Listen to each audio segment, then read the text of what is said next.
Chapter 2, Section 1, continued. So we're talking about matter and the elements today.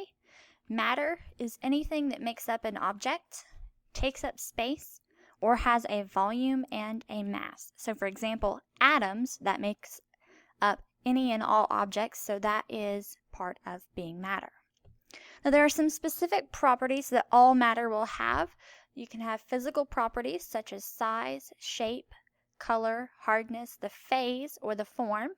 Or you can also have a chemical property such as how that matter reacts with other matter. So for example, if something is rusting or if something is in the process of being burned. In order for it to be a chemical property, you have to ask yourself this question: is a new substance being formed? If the answer to that question is yes, then it is a chemical property. If the answer to that question is no, then you're likely looking at a physical property. Okay? So what is an element? It's something that makes up all matter. And remember, we talked about from the last video, atoms have all of those characteristics of elements. So one hydrogen atom has all of the characteristics of hydrogen. So all of these elements make up what we have today. For example, oxygen and silicon, those are two. Those make up 75% of Earth's crust. That's a lot, okay? So out of all of the crust that we have on Earth, 75% of that is from oxygen and silicon. And we talked about oxygen and silicon, in the last video. Oxygen and silicon make up quartz, okay? Now, one place that you're going to find a lot of quartz, think about the beach, the sand. All of those sand particles are made of quartz, or of oxygen and silicon. So oxygen and silicon, two very important elements for this Earth. Now, let's go ahead and move on. Let's talk about the periodic table. I do have a periodic table on my wall in the classroom.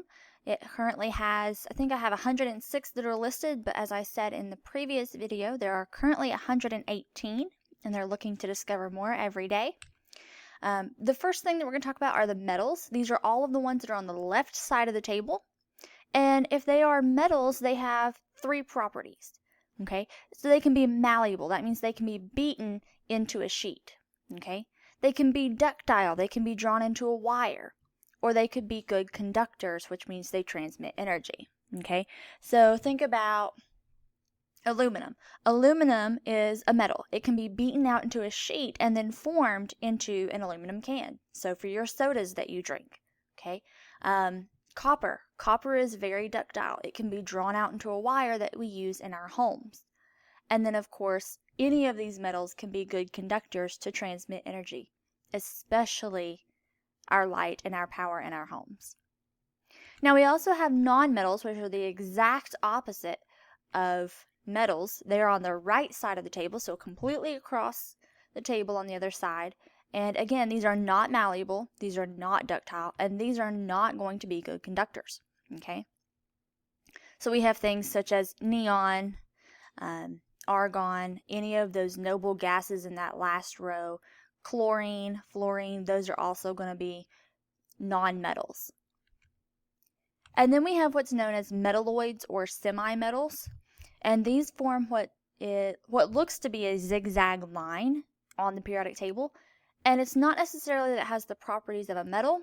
It's not necessarily that it has the properties of a non-metal. It's both. Okay, so it can be either or. So what we have boron, silicon, germanium, astatine, antimony, arsenic, those type of things. All of those are metalloids or semi-metals. So here is a picture of the periodic table. So everything that is over here on the left-hand side, everything you see in green, those are your metals. Everything in orange, aside from hydrogen being on this side, everything in the orange is your non-metals. And then, of course, that zigzag line is your semi-metals or your metalloids. So let's look at the periodic table. We have families, or what we call groups. These are all of your columns, and they are going to have similar properties and very similar charges.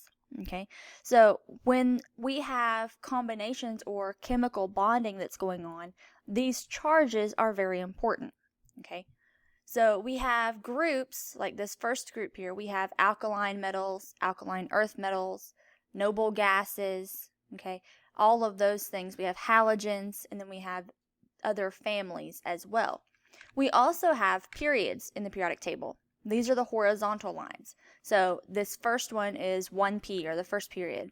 Then we have the second period, the third, the fourth, all the way down the list. And then these ones at the bottom here, these go in with these blue and the purple lines here. So it kind of extends the periodic table.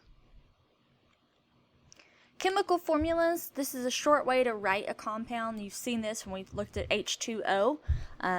So your example for this one is C6H12O6. This is a type of glucose or a sugar. And we have some certain things that go into chemical formulas. So the subscript, those are the numbers that are below and after a symbol. So for example, in H2O, it's the 2. That's a subscript, okay? Then we also have a coefficient, and I know this is hard to see, but it's the number in front of the formula, okay? So it's a big number that's going to be in front, kind of like 2 times a number in math. It's going to be like a distribution. Your example is 2H2O. So the 2 in front of the H, that would be a coefficient. So for today, I want you to read back over, look back over, review 2.1 from your Earth book, 3.1 from the environmental book, and then do lesson 9 handout. And then once you finish lesson 9 handout, I have a second assignment that is meeting the elements. Okay? Both of those assignments are going to be due tomorrow. Tomorrow, the plan is 2.2, lesson 10 handout, and again, lesson 9 and meet the elements will both be due tomorrow. Okay? And that's it for today.